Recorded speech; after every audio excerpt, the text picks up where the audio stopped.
அமைப்பு 500க்கும் மேற்பட்ட சிறுவர் சிறுமியர்களுக்கு தமிழ் பயிற்றுவித்துள்ளது. தேசிய கல்வி அறக்கட்டளை சார்பாக அன்னை மொழி அறிவோம் மாணவர்களுக்கு கேடயமும் சான்றிதழும் வழங்க திரு ஆ முகமது ஜியாவுதீன் ஐயா அவர்களை அழைக்கிறோம். இதுல என்ன சிறப்பு அப்படின்னா, மதிப்புள்ள ஐயா அவர்களே ஊரில் இருந்து புத்தகங்களை தம் கையிலேயே கொண்டு வந்துள்ளார். பலத்த கைத்தட்டல்களை கொடுக்கிறோம்.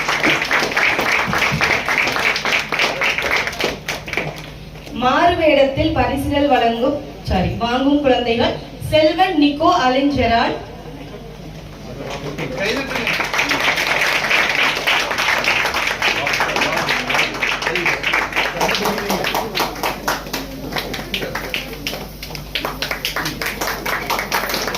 सर्वे